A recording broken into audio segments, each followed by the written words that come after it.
tardes. Muchas gracias por venir a este inicio del sexto ciclo. ¿Quién lo iba a decir? Me acuerdo que comenzamos, yo creo que fuimos el primer ayuntamiento que hicimos una actividad en plena pandemia. Al otro día teníamos unas ganas de... Y recuerdo en la finca El Portón, con José Carlos Ruiz. José Carlos Ruiz y Marc Masí. Y Marc Masí, efectivamente, fue el primer ciclo del MAE se mueve. Y bueno, vamos ya por el sexto ciclo.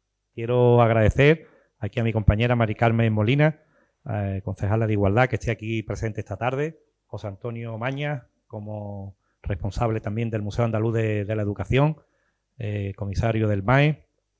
Y, por supuesto, darle a Cristina, que es de la casa, ya la conocemos, pero le damos la bienvenida, por supuesto. Y a Marga Sánchez, que es hoy nuestra protagonista. Yo creo que ha sido una gran elección. Tengo que felicitar a Cristina por la propuesta que nos trasladó, porque, bueno, vamos a tener a Marga Sánchez hoy, ya, el día 2 de noviembre. Tenemos también una charla muy interesante. Para quien pueda venir, es por la mañana, a las 12. David Pastor Vico está enfocada, la hemos querido hacer por la mañana. Para David Pastor Vico es un filósofo que comunica fenomenalmente bien con los jóvenes y lo hemos metido por la mañana, pero que es una charla que está abierta para quien quiera venir. Pero estamos hablando que ahora mismo es una de las personas que mejor le habla de tú a tú desde el mundo de la filosofía de la calle a los jóvenes.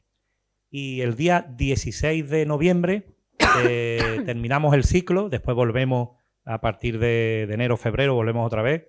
Terminamos con Jon Sistiaga, periodista de amplio recorrido, una persona que tiene mucho que contar, y dentro de este ciclo que hemos titulado La luz de la verdad, yo creo que encaja muy bien, al igual que David, al igual que Marga. Y yo creo que va a ser pues un broche también muy bonito para terminar este ciclo del Museo Andaluz de la Educación. Y bueno, hoy tenemos a una catedrática de prehistoria de la Universidad de Granada. Ella es arqueóloga, actualmente ocupa tareas, vamos a decir, de responsabilidad dentro de la Universidad de Granada, porque es vicerrectora de extensión universitaria, pero... bueno, aparte también ha sido directora general de Bienes Culturales de la Junta de Andalucía, miembro del patronato del Museo Arqueológico Nacional, que eso la verdad que es una cosa muy bonita. Y su bibliografía científica es abrumadora. Os invito a que entréis y busquéis por internet Marga Sánchez, el currículum tan brillante que tiene. Y bueno, lo que me ha gustado también mucho que es miembro numeraria de la Real Academia de Nobles Artes de Antequera. Una unión con nuestra provincia bastante bonita. Y bueno, aparte es una divulgadora, es una excelente comunicadora también, y por eso la tenemos hoy aquí, por su valía, y porque también nos ha sorprendido con este libro, que le doy las gracias a Librería Más que Papel, que está aquí presente, como siempre, colaborando con la biblioteca, con el Museo Andaluz de la Educación, que he podido comprar este libro, Prehistoria de Mujeres, que es la obra que, aparte de su gran bibliografía, como yo digo, científica, pues un libro muy interesante, con una base científica de primerísimo nivel, pero que las que han leído el libro me comentan que te divierte muchísimo con él y que da muchísimo juego. Es decir, yo creo que lo importante que utilizar, como digo, la base científica y al mismo tiempo divertir, pues eso está al alcance de muy poco y de muy poca, y Marga pues lo ha conseguido con Prehistoria de Mujeres. Y bueno, es una obra que ahora ya Cristina va a profundizar también con ella. Pues una obra no es que nos hable exclusivamente de las mujeres de la prehistoria, sino el papel secundario, y utiliza pues la historia desde entonces, el papel secundario que ha tenido la mujer en la sociedad, y que ella pues se revela ante ello y demuestra el gran papel que ha jugado la mujer en toda la historia. Y la verdad que al final la lectura yo diría que es obligatoria, porque están hoy aquí, hay muchas representantes de las asociaciones de mujeres del municipio, que agradezco mucho que hayáis venido, la verdad, aparte de usuarias también de la biblioteca, de los clubes de lectura y, por supuesto, personas que veo siempre que no se pierden una de las conferencias del MAE, profesores de universidad, profesores de conservatorio también aquí, es decir, te hablo un poco para que sepas con qué público, con qué público te enfrentas. Y nada, pues muchas gracias. Está aquí también mi compañera Pilar, que había ido por una botellilla de agua. La tenemos aquí. Que nos falte, que es la concejala de Educación. Es decir, igualdad, educación, cultura. Y los tres pilares estamos pilares. aquí. Efectivamente, los tres pilares. Nos vamos a echar algunas flores, que nunca nos echamos flores. Bueno, pues sí. Y al final, pues ya te he comentado también que hay un arqueólogo en la sala también, José Antonio, también que colabora y trabaja en el ayuntamiento también con proyectos muy interesantes. El último, un gran descubrimiento. Bueno, él ya te lo contará después, no vamos a enrollar. Le voy a pasar la palabra a Cristina y a Marga y estás en tu casa, de verdad. Muchas gracias, muchas gracias.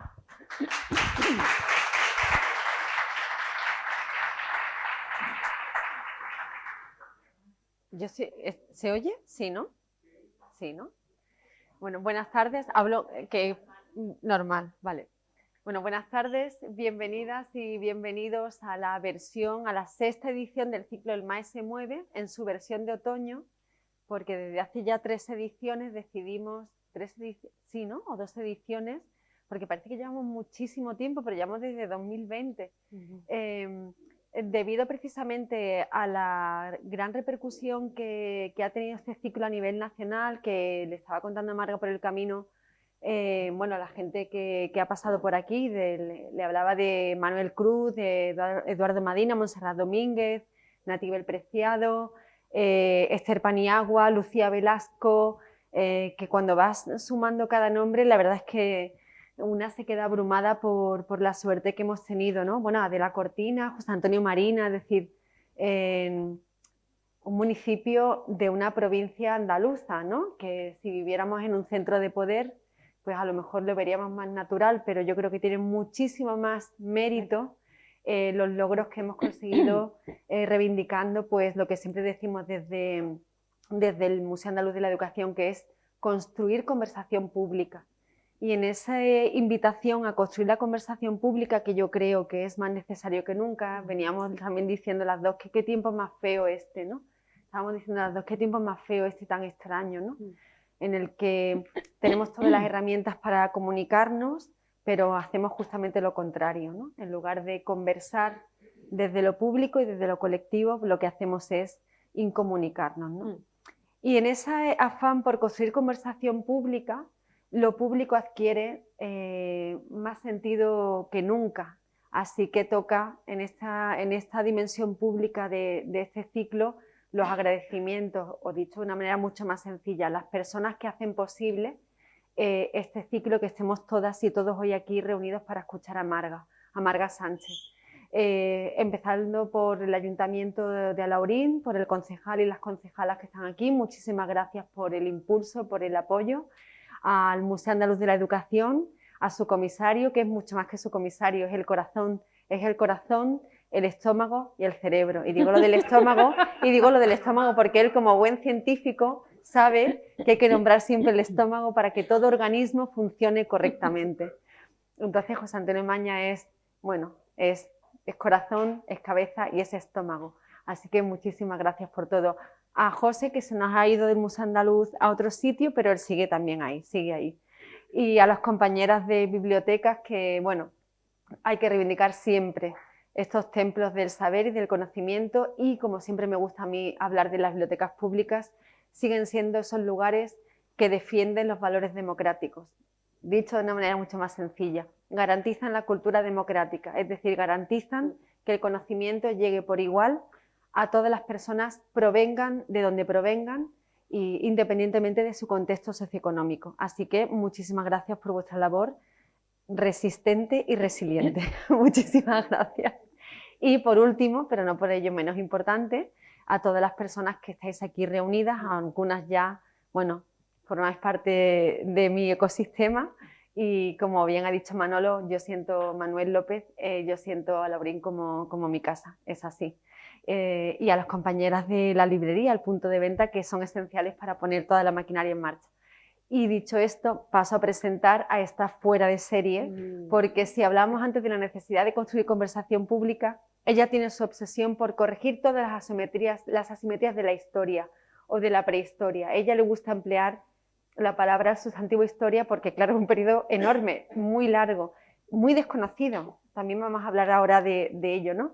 Tan desconocido como que nos contaron una ficción absoluta y nos la creímos que, bueno, pues que estábamos todas ahí metidas en las cuevas, criando a la prole y cuidando de los hombres que venían todos, pues bueno, en fin, había que curarles la herida, mentira todo. Ahora vamos a ir hablando de cómo el lugar de la mujer siempre estuvo vinculado al poder, al conocimiento y tal y como el hombre está vinculado al avance de la ciencia, del conocimiento y de la tecnología, en este caso prehistórica.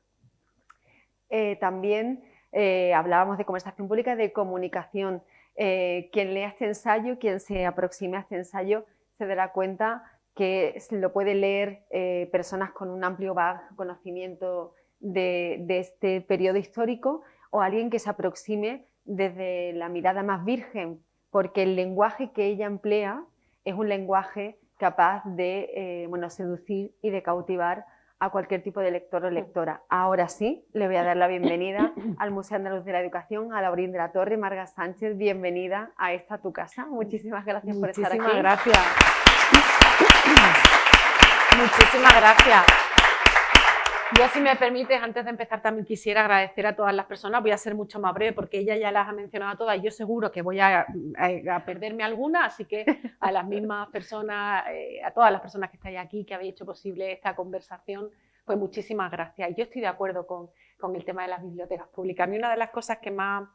Este libro ha funcionado muy bien porque ha funcionado muy bien en redes, ¿vale? Ha funcionado muy bien las redes sociales. Yo todos los días, de verdad, se publicó hace más de un año ya, se publicó el 11 de octubre del 22, y a mí es raro el día, incluso ahora, un año después, en el que no me llega algún mensaje de alguien que ha leído el libro, me señala un párrafo o me hace la foto del libro o me dice dónde lo está leyendo, y la verdad es que hace mucha ilusión. Pero uno de los mensajes que más me gustó fue de una mujer que ponía en Twitter que había visto que el libro estaba en las 200 y pico bibliotecas públicas de Aragón.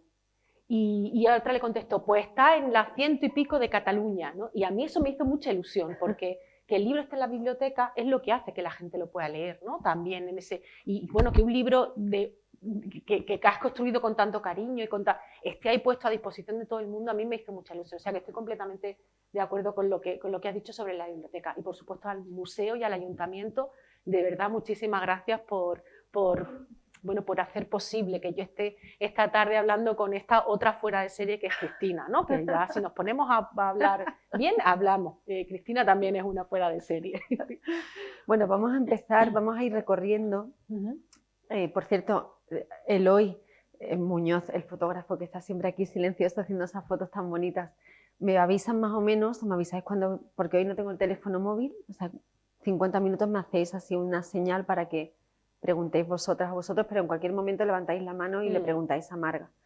Vamos a empezar haciendo un recorrido vamos a intentar a ver hasta dónde podemos llegar primero en la introducción y después vamos a ir parando en cada uno de los capítulos, pero voy a ir leyendo fragmentos y vamos a empezar por el cierre de la introducción, que es cuando ya dices lo que nos vamos a encontrar, ¿no? Dices, mi intención con este libro es mostrar que las desigualdades que aún existen entre mujeres y hombres no son biológicas ni naturales, sino culturales.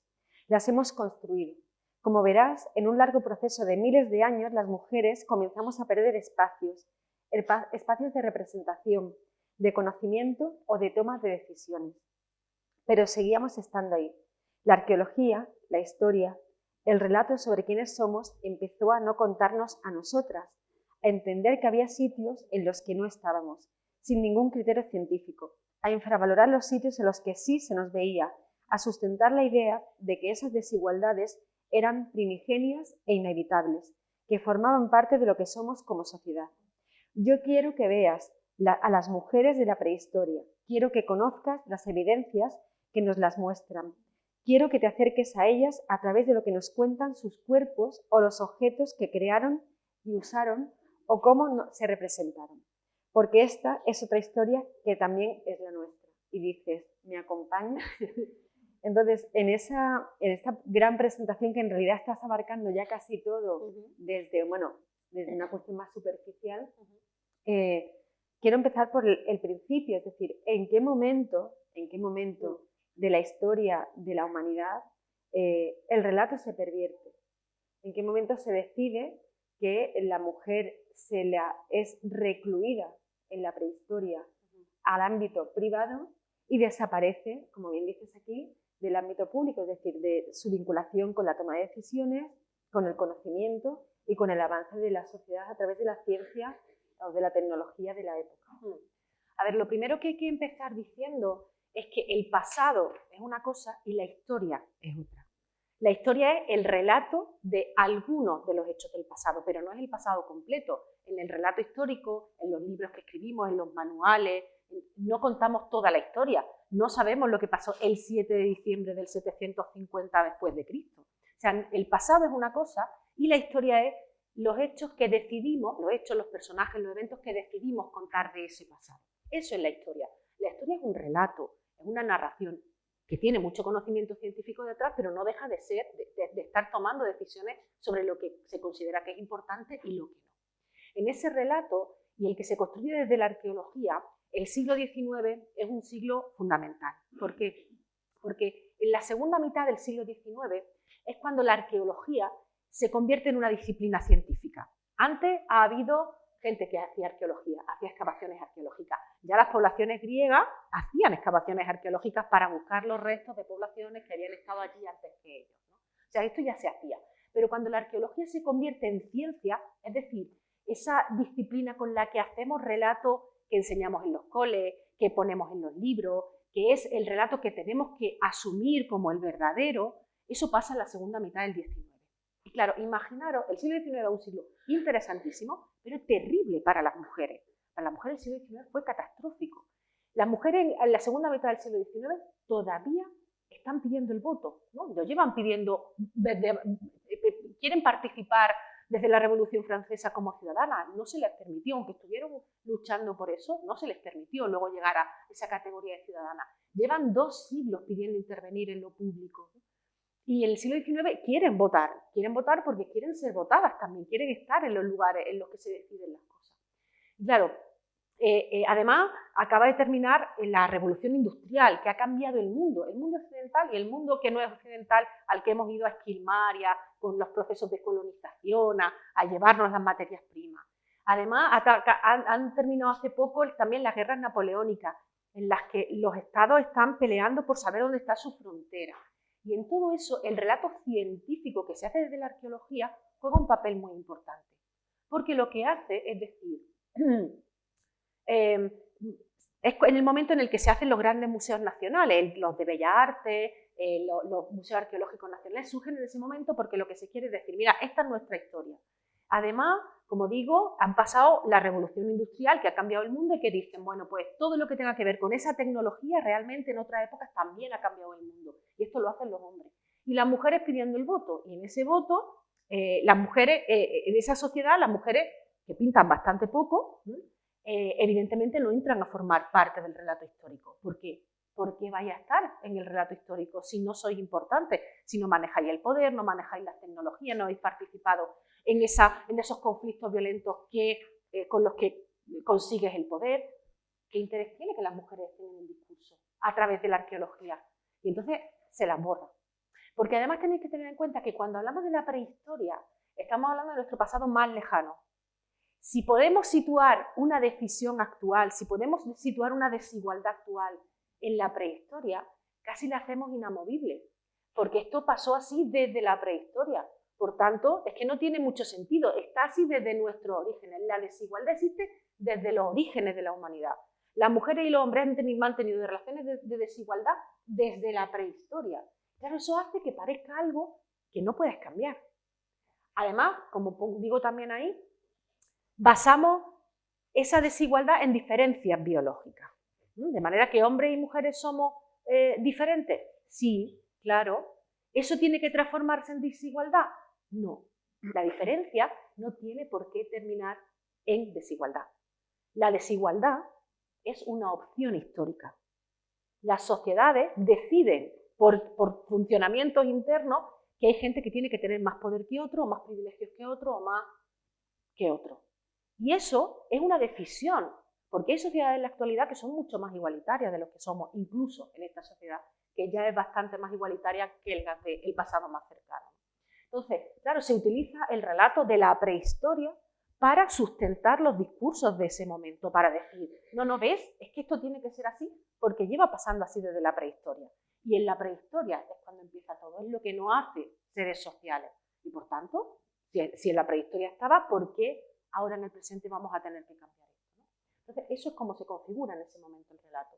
Porque, claro, por una parte es ese relato que se ha ido manteniendo a todo lo largo del siglo XX, porque esas estrategias de las que seguramente hablaremos ahora, de primero a las mujeres las estereotipamos, creamos una imagen fija de lo que son las mujeres.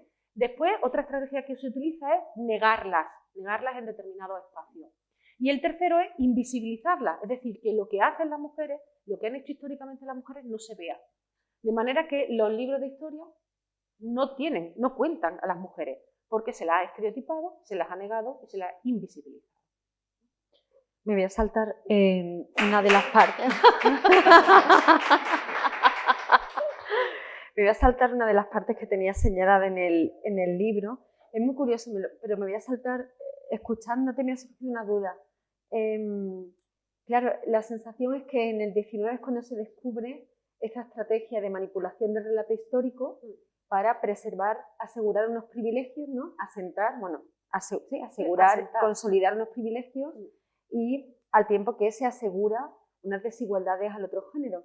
Entonces, en el siglo XX es cuando ese cambio de paradigma que se hace del relato histórico en el 19 tiene, digamos, todo su desarrollo en el siglo XX, entonces, ¿no? Sí, porque lo que se hace en el siglo XX es intentar, como ya constituida la arqueología como una disciplina científica, durante el siglo XX la arqueología ha pasado por muchos paradigmas teóricos distintos. Hemos tenido esa arqueología más tradicional, luego llega una arqueología más científica, luego llega pues, el marxismo a la arqueología y también define nuevas realidades, y luego llega el postprocesualismo y movimientos teóricos muy diferentes que realmente han cambiado la arqueología, pero lo que han hecho es mirar siempre lo mismo.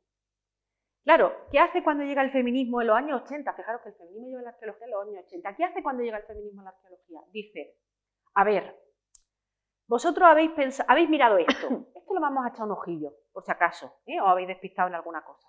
Pero, ¿y todo lo que no habéis visto de las sociedades del pasado? ¿Que no lo habéis visto por el simple hecho de estar relacionado con las mujeres? ¿Dónde está? ¿Dónde está esa información? ¿Qué información estamos perdiendo como científica y como científico cuando vamos a mirar al pasado y hay la mayor parte de la población ni la vemos? Porque muchas veces cuando vamos a un museo, yo digo, en los museos no estamos la gente normal. La gente normal no estamos en los museos.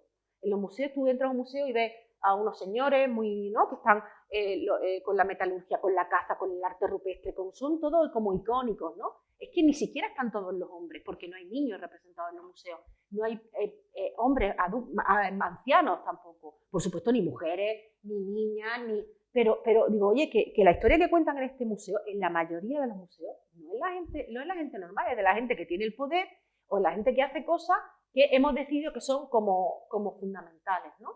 Deberíamos rebelarnos ante eso, porque no estamos en los museos, no estamos la gente normal, no están las actividades cotidianas, no están lo que hacemos, y eso es parte fundamental de nuestra historia, ¿no? Entonces, claro, todo ese relato se ha ido manteniendo durante todo el siglo XX hasta que se le hace esa mirada crítica, tanto al discurso que se ha hecho, que no se trata de decir, no, todo lo que habéis hecho hasta ahora está mal, no es eso. ¿No? Que mucha gente dice, claro, es que, ¿qué pasa? Que ya tenemos los libros escritos, ahora ¿qué pasa? No se trata de decir, no, todo lo que habéis hecho está mal. No, se trata de decir, es que os habéis dejado tanto sin decir. Habéis hecho tantas asunciones sobre lo que pasó, sin ningún espíritu crítico detrás, que merece la pena, como científica y como científicos, que le demos una vuelta a eso, porque la información va a ser mucho mejor, ¿no? Y otra duda, porque claro, vas adelantándome parte de... que es fantástico eso. Pero... Claro, estaba leyendo la parte en la que aludes directamente a cómo se construyen los museos nacionales de arqueología y de bellas artes, ¿no? Claro, porque una vez, yo siempre digo que en esta estrategia de manipulación de los relatos para que asegurar privilegios por un lado y para que nosotras siempre nos movemos en las asimetrías, lo simbólico es esencial. Entonces, cuando tú te acostumbras a ir a un museo y el poder siempre aparece representado, ¿no? O sea, el hombre es el que va a cazar, el hombre es el que asegura el alimento, el hombre es el que decide, ¿no? Sobre toma de decisiones, siempre se mueve en el ámbito del poder. Pero a ver si soy capaz de formular, porque me he ido de la escaleta, del guión que traía, el conocimiento de las mujeres ya estaba ahí. Quiero decir, los hombres, los arqueólogos, aquí nombras a la construcción que se me ha ido sobre el Museo Nacional de Dinamarca, ¿no? Quien decide sobre los objetos de representación y los materiales que van a formar parte del patrimonio o de los fondos de las colecciones, ¿no? De los museos, deliberadamente lo que hacían era ocultar los objetos, ¿no? Te hablo de objetos en los que estaban hechos por mujeres, diseñados por mujeres, o aparecían mujeres representadas, ¿no? Mira, os voy a poner un ejemplo muy claro de esto que está comentando Cristina, ¿no? Sobre la importancia de la que tienen los museos a la hora de explicar. Ya no es solo que, por ejemplo, el museo que más mujeres tenga representadas en su vitrina, ¿no? Y en sus dibujos sea el de Almería, que tiene un 33%, es decir, de cada tres personas que se representan, una es una mujer. No está mal, de ahí para abajo, ¿eh? El Museo Arqueológico Nacional, del que yo soy miembro del patronato, en la sala de prehistoria tiene un 25%, o sea, de cada 4 ya hemos bajado, de cada 4 una. Es verdad que en el Museo Arqueológico Nacional las mujeres están activas, porque hay una cazadora, o sea, ya es otro modelo, ya son mujeres activas. A mí no me vale que me ponga 150 mujeres si están allí sentadicas en un lado sin hacer nada, eso tampoco me conviene. O sea, no, yo quiero que el conocimiento que hemos hecho y que tenemos sobre las mujeres en el pasado lo reflejemos en los museos. Pero ya no es solo eso, es que además a la hora de exponer los objetos también hay un giro ahí importante. Porque os habrá pasado muchas veces. Llegas a un museo y ves en una vitrina los útiles de piedra, ¿no? Y ves una punta de flecha y una lanza. Y en la cartela va a poner punta de flecha, lanza, cosa que tú ya sabes, porque lo ves, ¿no? Entonces tú ves y dices, mira, una punta de flecha y una lanza. Muy bien. Normalmente no se da mucha más información, el lazo temporal, pero poco más. Y ahora tú vas y ves una piedrecita así que es más fea, más tosca, y que pone raedera. No hay más explicación. Sales de la sala y la punta de flecha y la de lanza la tienes en la cabeza. La raedera se te ha olvidado antes de salir de la sala, porque no sabes lo que es. ¿Qué es una raedera? La raedera es un útil de piedra que sirve para trabajar las pieles, para trabajar la cerámica, para el textil, para desollar animales. Esos son las raederas. Es un instrumento fundamental, tan fundamental como la punta de flecha. Pero tú has salido del museo sin saber lo que es una raedera, sin saber la importancia que tiene esa raedera en la producción y en el trabajo de esas poblaciones, y sin embargo la punta de flecha se te ha quedado estupendamente. Entonces, claro, no solo es lo que exponemos, sino cómo explicamos lo que exponemos. Y no es fácil. Yo trabajo mucho con gente de museo y quiero muchísimo a la gente de museo. Y tengo muchas compañeras que están trabajando en museos, son directoras, son gestoras de museos, conservadoras, y todas ponemos encima de la mesa el mismo problema. Esto es verdad que cuando tienes una exposición temporal está mejorando. O sea, cuando tú construyes el discurso desde el principio, esto mejora, porque ya a poca gente se le ocurriría en una exposición temporal, hablemos de lo que hablemos, en historia, no poner mujeres, no poner gente de otras edades, no poner gente con distintas capacidades, que también había en la prehistoria. O sea, ya a poca gente se le ocurre, pero claro, en las exposiciones permanentes, que al fin y al cabo es lo que vas a ver al museo, ahí todavía queda mucho trabajo por hacer y es muy difícil de cambiar, pero es que es necesario cambiarlo, porque estamos de manera sutil y de manera muy constante, estamos reproduciendo. Claro, luego vemos, ¿no?, que salió hace unos años un estudio diciendo que las niñas con 6 años se creen menos capaces que los chicos de su misma edad para afrontar determinadas, ¿no? Fijaron, 6 años, o sea, una niña con 6 años que se crea que es menos capaz, no que no tenga la voluntad, sino que es menos lista que los niños, ¿no? Y eso lo publicaron hace unos años, por el Día de la Mujer y la Niña en la Ciencia, lo publicaron en Science, ¿no? Esa idea, ¿no? Y claro, yo digo, bueno, por mucho que tú en tu casa le digas no, tú tal, o en el colegio se le diga no, tú tal, claro, yo entiendo que salen a un museo y ven que ahí solo hay alguien que se parece a sus compañeros y nadie que se parezca a ella, o están allí en un segundo plano, chiquitita, al fondo metida en la cabaña con un bebé en brazos. Eso es la única imagen que reciben estas niñas. ¿Cómo no van a entender rápidamente que no son iguales, ¿no? Que ahí tienen menos capacidad para hacer las cosas porque ellas no están ahí representadas? Un momento. Bueno, seguimos.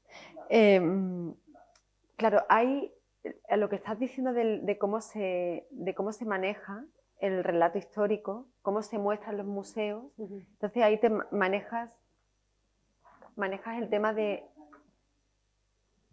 Me he ido ya 3 veces. Manejas el tema de bueno, lo simbólico, ¿no? La ausencia de referentes, de representaciones culturales, que eso efectivamente tiene un efecto de perpetuidad en lo colectivo. Pero hay otro tema muchísimo más perverso que también ya has comentado, que es los lugares que nos hacen ocupar, ¿no? Entonces voy a leer otro fragmento en el capítulo que dice: lo que se dijo de nosotras. Como ya has comprobado, a finales del siglo XIX y principios del siglo XX se construyó una imagen muy clara de lo que las mujeres representábamos en los discursos históricos. Y me podrás decir que de acuerdo, pero es que era la época. Hemos cambiado mucho desde ese momento. Sí, eso es innegable. La situación de las mujeres durante el siglo XX, aunque solo en algunos lugares del mundo, no lo olvidemos, ha cambiado mucho. Sin embargo, también ese cambio se resiste a dejar atrás determinadas ideas bien fijadas en el imaginario colectivo que se siguen perpetuando hasta la actualidad. Ya has visto cómo nuestra mirada sobre las representaciones femeninas del Paleolítico en los primeros años del siglo XX sigue asociando a las mujeres con conceptos como la sexualidad y la sensualidad, o con la maternidad y la reproducción, los dos grandes ejes de dominación, ¿no? Y a eso volvemos en un bucle perverso cada cierto tiempo hasta hoy. Y sobre eso te quería preguntar, sobre la mirada totalmente estereotipada, prejuiciosa, que se arroja. Es decir, por un lado está la ocultación de la verdad, ¿no? Por eso queríamos precisamente pues inaugurar contigo este otoño de conversaciones, porque es arrojar verdad sobre el relato histórico que hemos recibido, pero también después arrojar verdad sobre esa mirada que se ha construido desde el estereotipo y desde el prejuicio. Es que cuando a finales del XIX empiezan a aparecer las primeras figuras humanas, en los yacimientos arqueológicos empiezan a aparecer figuritas que representan a seres humanos. La primera que aparece en un yacimiento paleolítico en 1868, en el yacimiento paleolítico de Lorellivas, que es un yacimiento francés. Y es una adolescente, es un cuerpo de mujer adolescente, ¿vale? No tiene nada que ver. Todo el mundo tiene en la cabeza la Venus de Willendorf, ¿verdad? Que es muy así como rechoncha, muy con los rasgos sexuales marcados. Bueno, pues esta es todo lo contrario. Es una adolescente, el cuerpo de una adolescente. Claro, la primera vez que aparece algo así en un yacimiento arqueológico hay que ponerle nombre, porque los seres humanos necesitamos ponerle nombre a las cosas. Y claro, yo entiendo que si hubiera habido un buscador como un Google en el siglo XIX y hubieran metido mujer desnuda, antigüedad, pues hubiera aparecido lo que se les vino a la cabeza, que era la Venus de Praxíteles, que es esa Venus que sale del baño, que se tapa, que se llama Venus púdica, porque algunas se tapan solo el pubis, otras se tapan el pubis y el pecho, y es el modelo, claro, es el modelo, se la llama Venus, y es el modelo de sensualidad, con una idea muy cargada moral, ética de estas sociedades. O sea, es una imagen y es un concepto que está cargado de significado y de simbolismo. Bueno, pues dicen, pues la llamamos Venus a estas imágenes. A partir de ese momento, cualquier imagen que aparezca en la prehistoria de mujer se la llama Venus. Claro, cuando tú le llamas a una cosa Venus, te viene a la idea esa época, ese es el momento ético, moral, filosófico de lo que significa.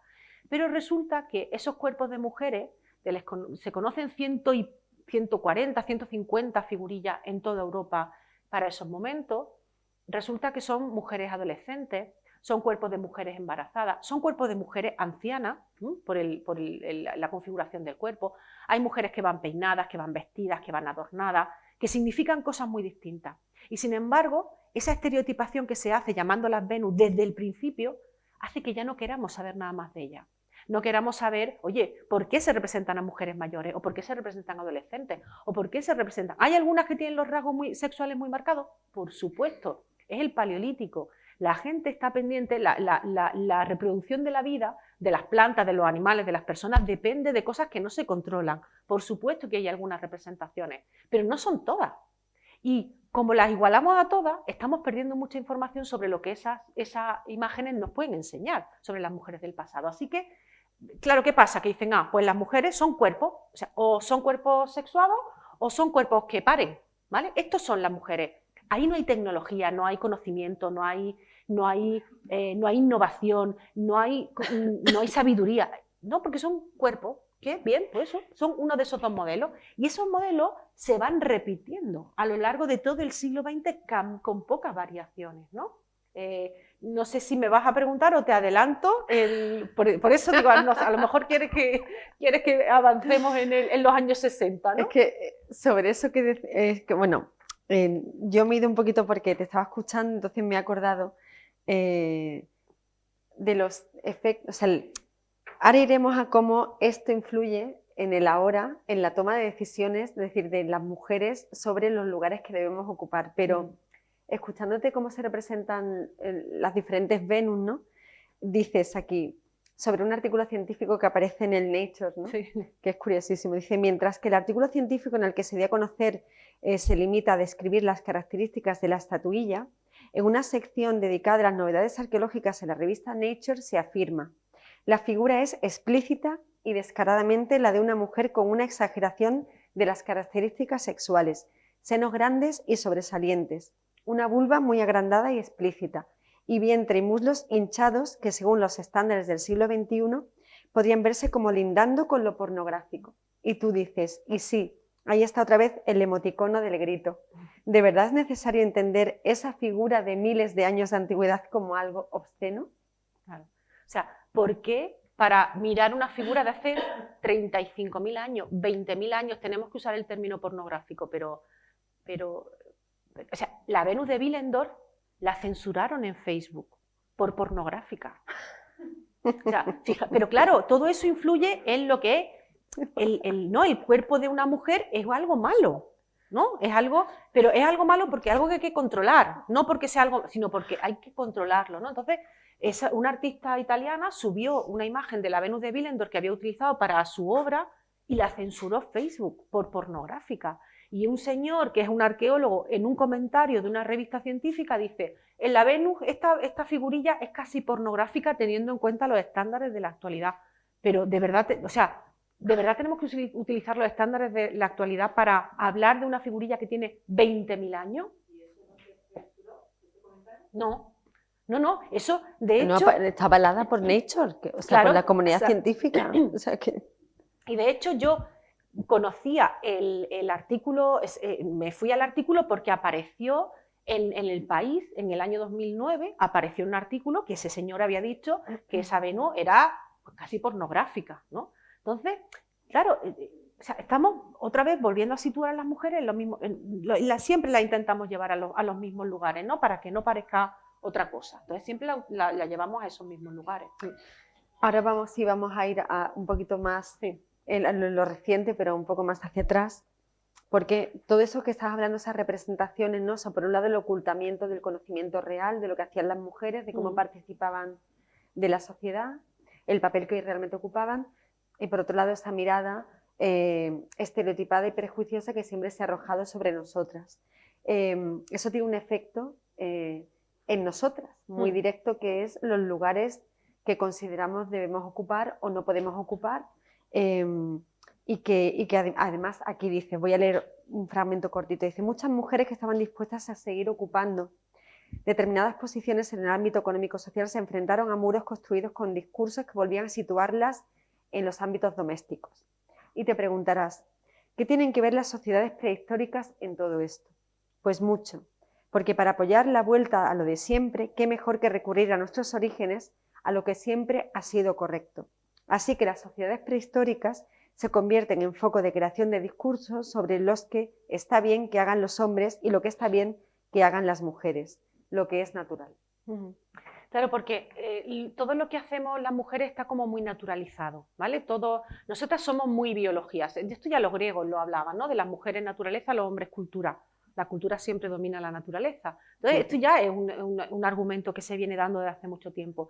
Y eso de naturalizar a nosotras todo lo que hacemos como si fuera esencial, biológico, que, bueno, es que nosotras lo tenemos que hacer porque está en nuestra naturaleza. O sea, vamos a ver, ser madre, ¿no? A lo largo de la historia, las mujeres que no han sido madres se han considerado como que no eran mujeres completas. Y tenemos obras de literatura que hablan del desgarro que supone para una mujer no poder tener hijos simplemente porque es que no la consideran mujer. O sea, es que esto ha sido una constante, ¿no? Yo creo que a todas, en algún momento de vuestra vida, porque a todas nos han preguntado que cuándo vas a tener tu hijo, que si tienes uno, que si va a ir por la parejita, que si no. O sea, ese tema que a lo mejor no se lo preguntan a vuestros maridos o vuestras parejas. No le preguntan, oye, ¿no tienes hijos? O sea, esto no, nos lo preguntan a nosotras. ¿Por qué? Porque es nuestro elemento, ¿no? Digamos, definidor de las mujeres y ha sido así a lo largo de la historia, ¿no? De manera que yo en el libro siempre hago mucha... el libro, como digo, bien ha dicho Cristina, está escrito para gente que no sepa de prehistoria, para nada, pero está hecho con mucha experiencia de compañeras y de amigas y mías propias que tienen que ver con nuestras cuestiones cotidianas, ¿no? Y ahora, si no, hablamos un poco más del tema. Pero es verdad que el tema de la maternidad nos ha coaccionado a las mujeres y ha hecho que se utilice eso desde la prehistoria para afirmar cuestiones y que nos sigan afectando en el presente, porque estas preguntas nos las siguen haciendo hoy día, ¿no? Entonces, en ese sentido, el naturalizar todo lo que tiene que ver con nosotras significa que no tiene que explicarse en un libro, porque no es sociedad, no es social, no es político, no es económico. Anda que no es político, social y económico cosas como la maternidad. Porque en el mundo todas las mujeres paren de la misma manera. Pues si fuera biológico, todas las mujeres parirían igual, ¿no? Si todas las mujeres no paren ni en las mismas circunstancias, ni con la misma gente, ni en los mismos lugares, ¿será que ahí hay cuestiones sociales, económicas y políticas que están mediando y mediatizando el parto? Por ejemplo, y me voy a la cosa que siempre se ha considerado más biológica, ¿no? Y que tiene una buena parte de biología. Pero las mujeres en el mundo paren de formas muy distintas y no es por lo biológico, es por el entorno social, económico y político que tienen. Por tanto, estudiar eso también nos sirve para saber cómo funcionan las sociedades, ¿no? El problema es que se entiende, no, esto es el parto, esto no tiene nada que ver con lo social, esto es una cosa biológica que hacéis vosotras y que, bueno, pues no necesita ninguna reflexión, ¿no? Sobre esto que estás diciendo, que nombras, bueno, hablas de la menstruación, voy a leer un fragmento en la parte en el capítulo de desigualdad, y así también te voy a empezar a preguntar sobre la realidad de las mujeres, ¿no? En las sociedades prehistóricas, pero dices aquí: en este sistema patriarcal el control de los recursos es fundamental y la reproducción proporciona recursos extremadamente valiosos, mano de obra, soldados, primogénitos o sirvientes. Y en este caso el control se ejerce a través de la ocultación o del descrédito. Te lo contaré cuando hablemos de lo que supone la maternidad. Pero ahora vamos a hablar un momento de la menstruación. Una de las manifestaciones más evidentes de esas estrategias de control son los tabúes sobre la menstruación y su reflejo material en las cabañas o casas menstruales que, aunque sea increíble, todavía siguen existiendo en el mundo.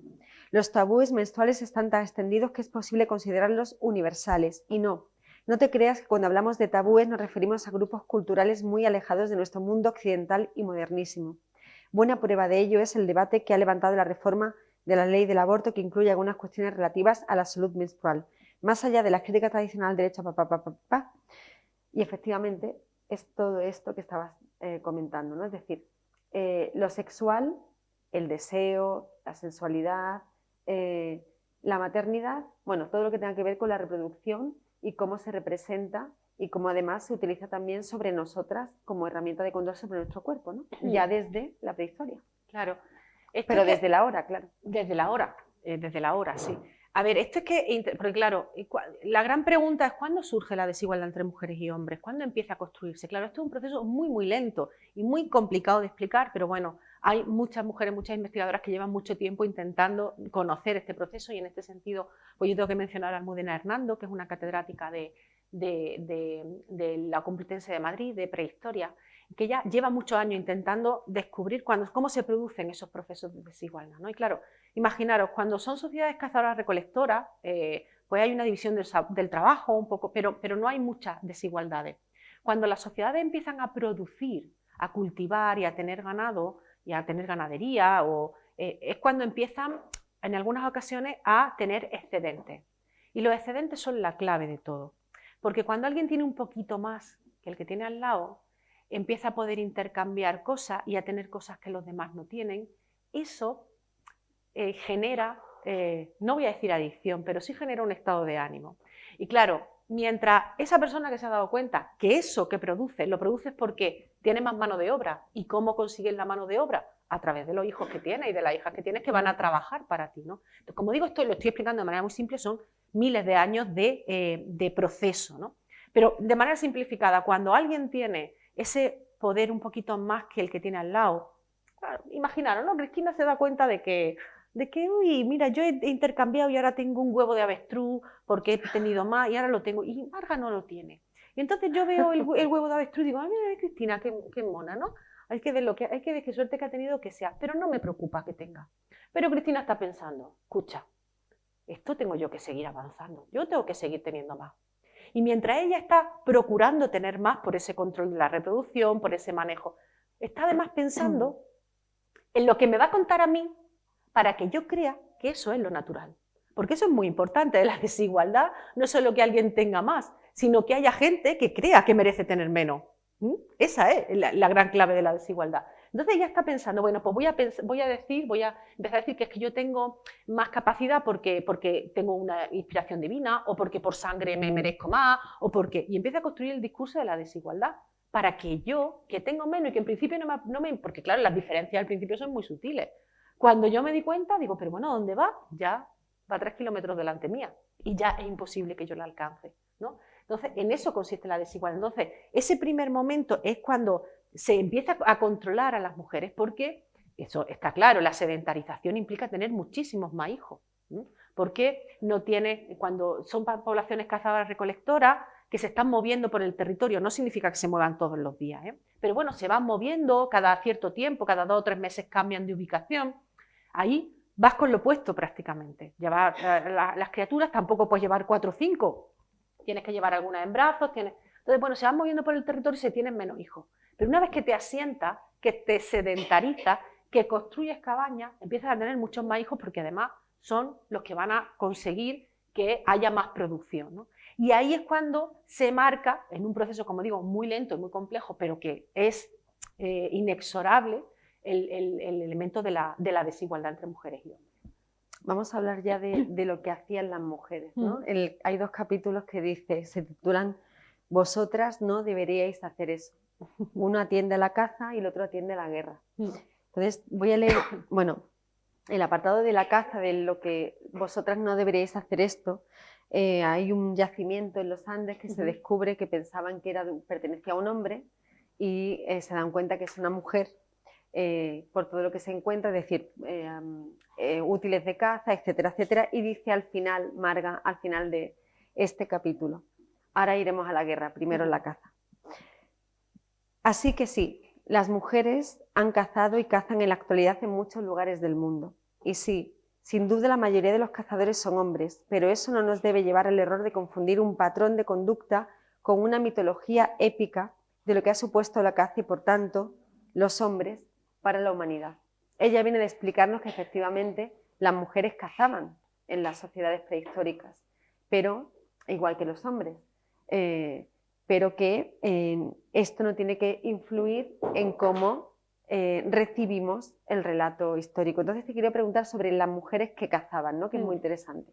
Mira, el mito de que las mujeres no cazan es un mito mucho más moderno que otros que se han establecido. De hecho, el gran boom de la idea de que las mujeres no cazan viene prácticamente después de la Segunda Guerra Mundial.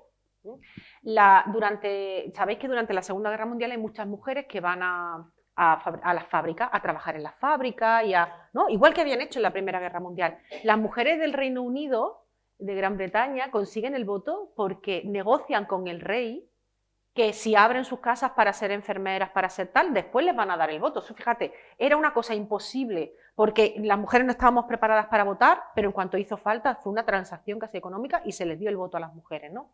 Bueno, pues después de la Segunda Guerra Mundial hay un proceso muy similar. Las mujeres se les pide que vayan a las fábricas y que trabajen de todo, mantengan la economía de guerra y la economía doméstica.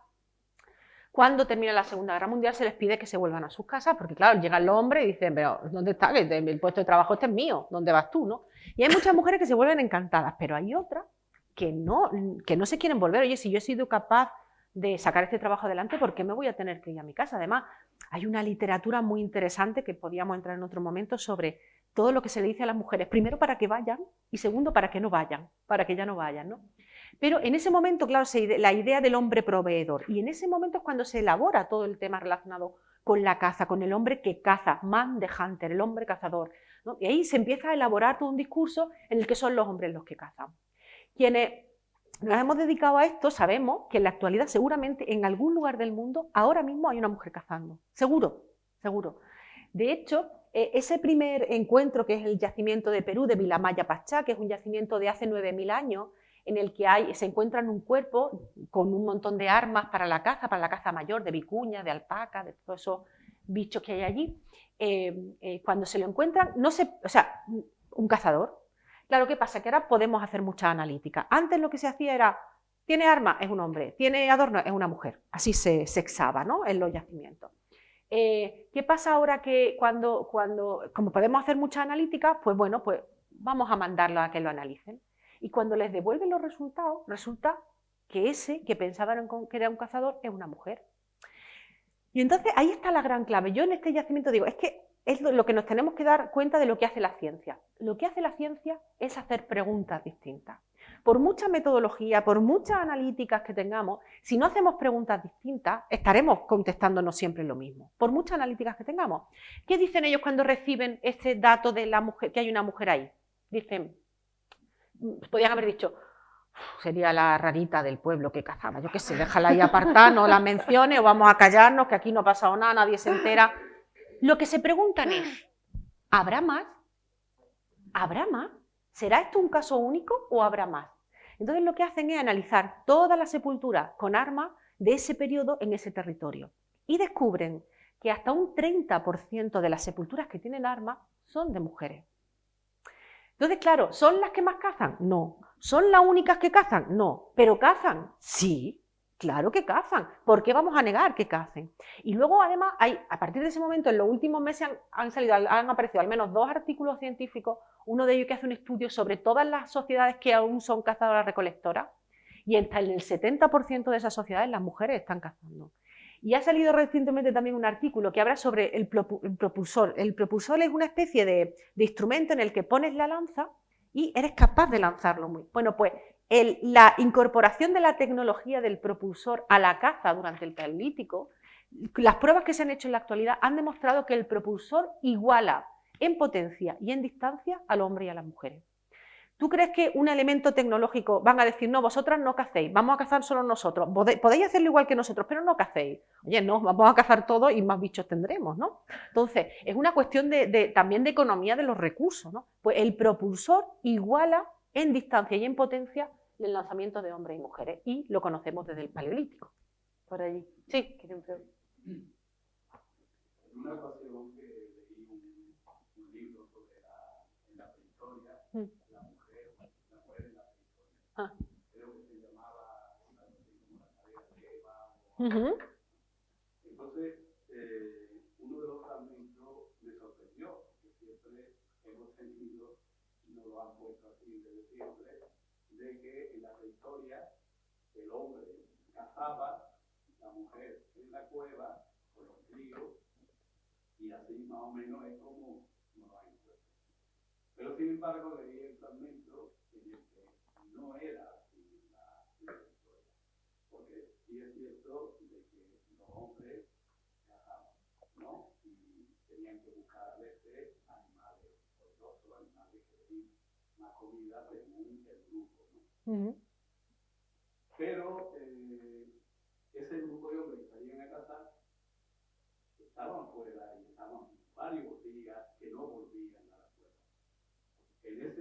ese momento la mujer recolectaba. O sea, tenía que estar alimentándose a ellos y a los críos, ¿no? Entonces, recolectaba. Pero también cazaba. Eso levantaba más. Estaba hablando sobre eso. Que la mujer cazaba, le tocaba cazar. Claro. Quizá a lo mejor no cazaba un digamos, un peligroso, una fiera peligrosa, cazaba. Sí, de hecho, lo que pasa es que estamos acostumbrados a mitificar, ¿no?, la caza. Entonces entendemos que la caza es solamente el arco y la flecha y la lanza. Y cazar también se caza con onda y también con trampa.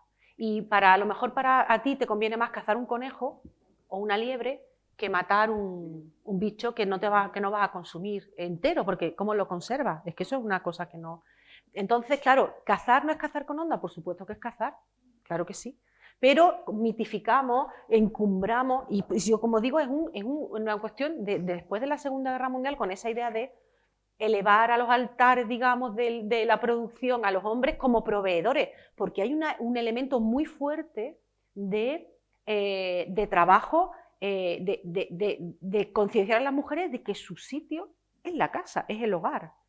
Y el problema, y voy a adelantarme seguramente, pero como lo vamos a hablar después, quiero reiterarlo, el problema no es atribuir a las mujeres la actividad doméstica. Ese no es el problema. Las mujeres han hecho el trabajo doméstico durante la mayor parte de la historia y lo seguimos haciendo en la actualidad. Eso es innegable. El problema es que hemos decidido que esas actividades no tienen valor, que el cuidado no tiene valor, que la socialización no tiene valor, que la preparación del alimento no tiene valor social. Ese es el problema. Asociar a las mujeres a la actividad doméstica, es que lo podemos negar, pero si nos pasa a nosotras hoy. En menor medida en algunas ocasiones, sí, pero nos sigue pasando hoy. ¿Yo voy a despreciar el trabajo de las mujeres histórico que han hecho durante un montón de años simplemente porque alguien decidiera que no valía la pena? Como lo hablaremos, no me voy a adelantar, pero como digo, el problema no es atribuir ese trabajo a las mujeres. El problema es esencializarlo en ellas, decir que solo ellas lo pueden llevar a cabo, y el segundo es valorizarlo de la manera tan torticera como se ha hecho a lo largo de la historia. No vamos a llegar por tiempo, porque yo te quería preguntar por la contribución al arte rupestre también. La parte, bueno, ¿tenías alguna pregunta? Yo quiero preguntarle por la Dama de Baza también, sí, porque este capítulo es precioso. ¿Pero tenías alguna pregunta o sigo yo preguntándole por el tema? ¿Sigo? Por la Bueno, yo antes quiero preguntarle, porque es muy bonito también la contribución al arte rupestre de la mujer. La parte de la guerra, como bueno, es un momento muy feo ahora mismo, que pues lo podemos saltar. La mujer prehistórica participó en los conflictos violentos, pero bueno, no lo saltamos porque es un momento feo, ¿no? Pero antes de preguntar por la Dama de Baza, la contribución de la mujer al arte rupestre, que también es muy interesante. Mira, si hemos decidido que la caza es como el momento en el que se provee, ¿no?, el momento cumbre de proveer de alimentos a las sociedades, hemos decidido que el momento simbólico más importante es el arte rupestre, ¿vale? Y durante mucho tiempo se ha asociado el arte rupestre a los hombres. ¿Por qué?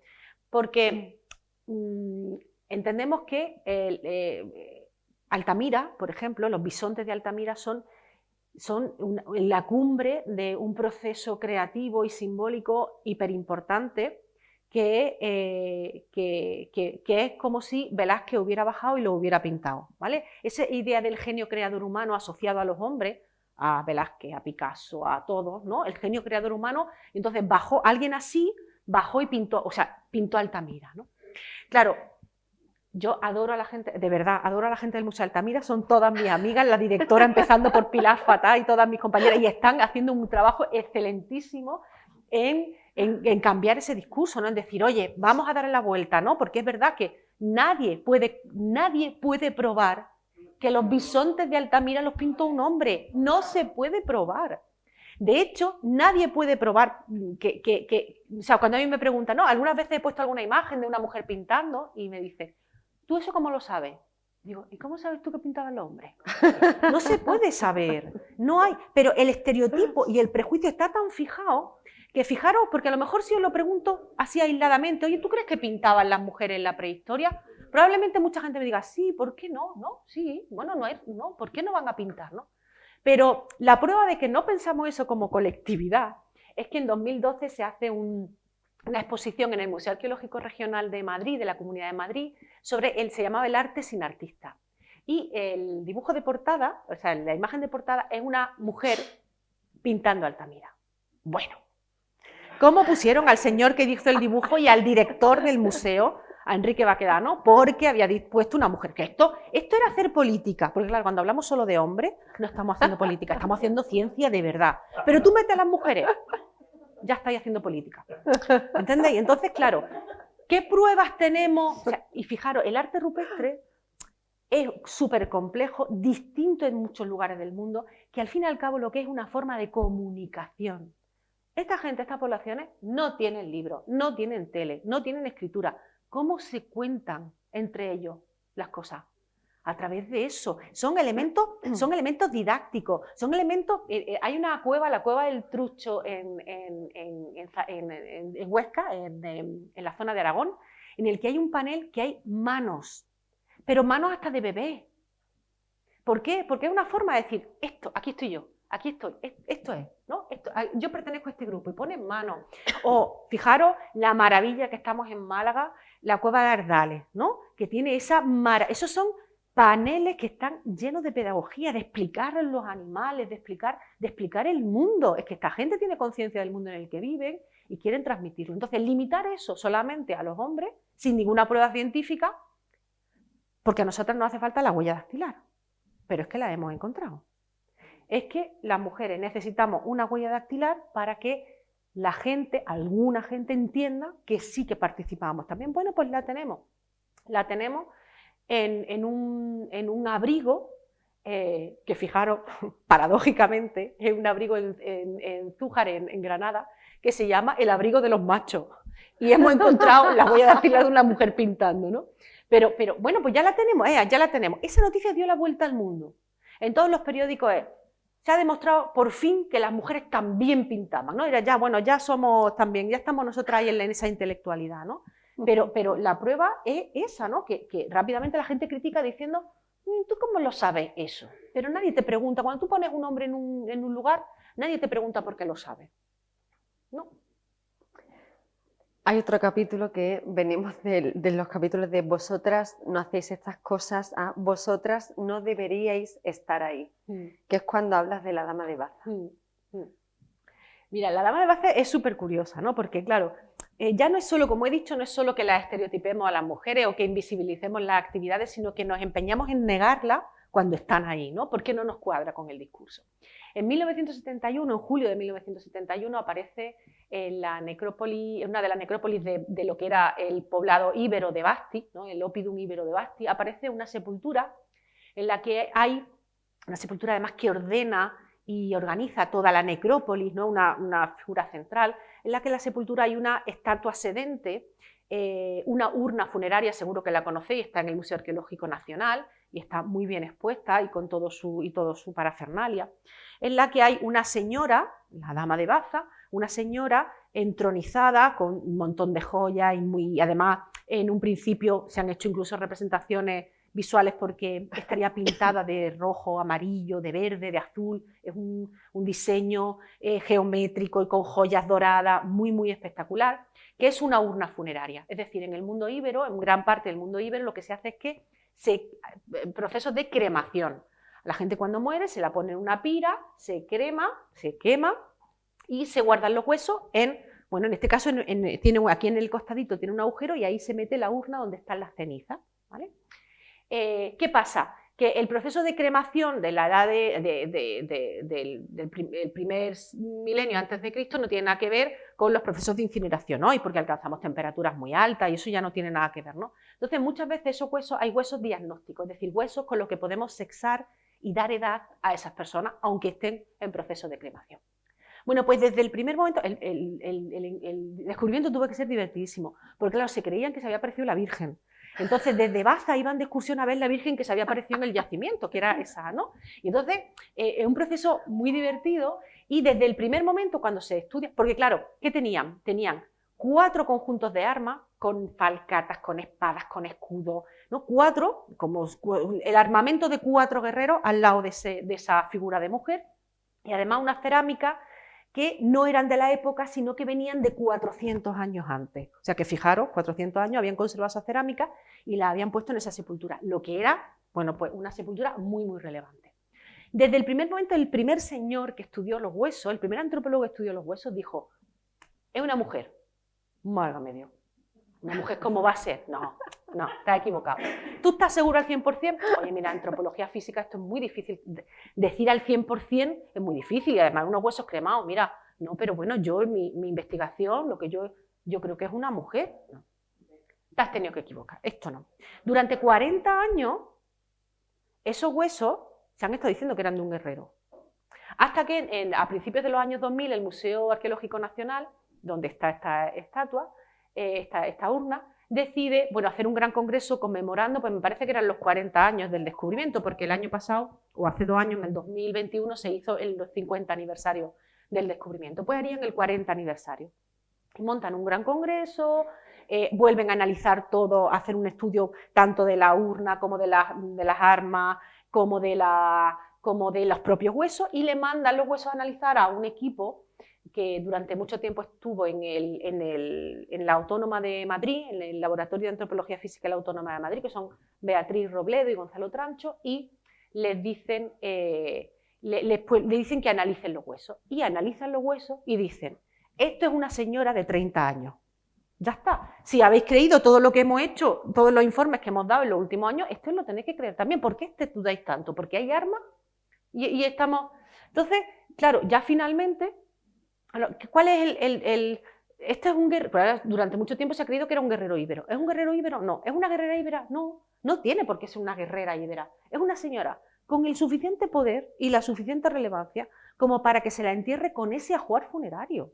Es que no tiene que estar guerreando, no es Xena la princesa guerrera. Es eso, ¿no? Es una señora que tenía suficiente poder y que además marca la línea de la aristocracia y de la jerarquización que está empezando a formularse en el mundo íbero en ese momento, ¿no? Es que es clarísimo que es así.